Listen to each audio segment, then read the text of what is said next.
Il a suffi d'une phrase, une phrase lourde de menaces. Poutine a 10 jours, pas un de plus. Ce lundi, Donald Trump a franchi une ligne.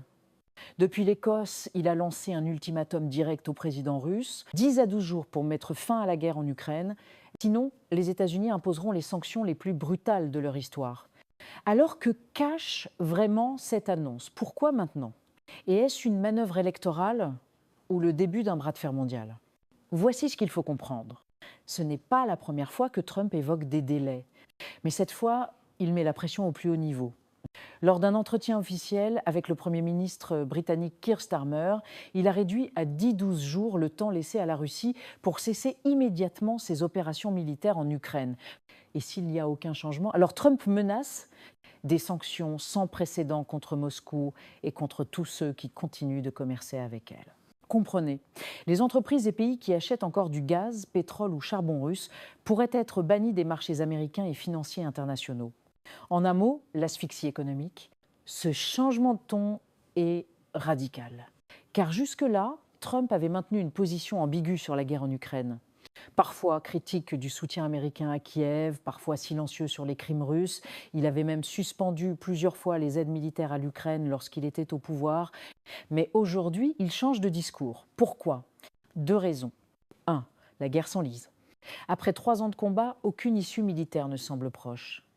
Les fronts sont figés, les morts s'accumulent et les bombardements russes tuent encore chaque jour. 2. La pression monte chez lui. Trump est confronté à un Congrès divisé, mais majoritairement favorable à une ligne dure contre Moscou. Même certains républicains, son propre camp, lui reprochent son manque de clarté et son laxisme à vis de Poutine. Et à l'approche des élections de mi-mandat de 2026, Trump sait que l'image qu'il renvoie sur la scène internationale sera scrutée. Il veut reprendre la main et montrer qu'il peut être ferme. Mais l'ultimatum de Trump ne vise pas que la Russie. Il s'adresse aussi à l'Europe, à l'Inde, à la Chine, à tous les États qui n'ont pas coupé les liens avec le Kremlin.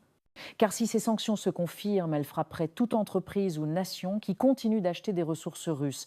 L'idée, tarir les revenus d'exportation de Moscou en l'isolant économiquement, c'est une arme puissante mais risquée, car elle pourrait diviser les alliés de Washington, voire provoquer des représailles économiques.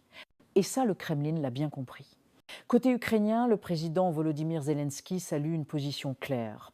Pour lui, c'est enfin un signal fort venu de Washington après des mois d'ambiguïté. Côté russe, le silence officiel domine. Mais l'ancien président Medvedev, très proche de Poutine, parle d'un jeu d'ultimatum qui pourrait déclencher une guerre avec les États-Unis. Un autre détail intrigue. Une rencontre Trump-Poutine pourrait se tenir en septembre prochain en Chine.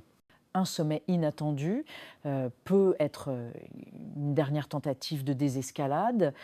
Aujourd'hui, aucune négociation sérieuse n'a lieu entre la Russie et l'Ukraine. Les discussions sont gelées et chacun campe sur ses positions. Poutine refuse de quitter les territoires conquis. Zelensky, lui, exige le retour complet des régions occupées depuis 2022. Et tant que ce blocage persiste, les civils continuent de mourir. Cette semaine encore, 20 personnes ont été tuées dans des bombardements russes dans les régions de Zaporijia et Dnipro. Alors non, la paix n'est pas encore en vue, mais cette menace américaine pourrait être un électrochoc. Ou au contraire, jeter encore plus d'huile sur le feu. Trump pose un ultimatum. Poutine l'ignore pour l'instant. Mais derrière cette menace, c'est un nouveau chapitre qui s'ouvre dans cette guerre longue, meurtrière et mondiale par ses conséquences. Alors, pression réelle ou posture électorale? Ultimatum utile ou provocation dangereuse?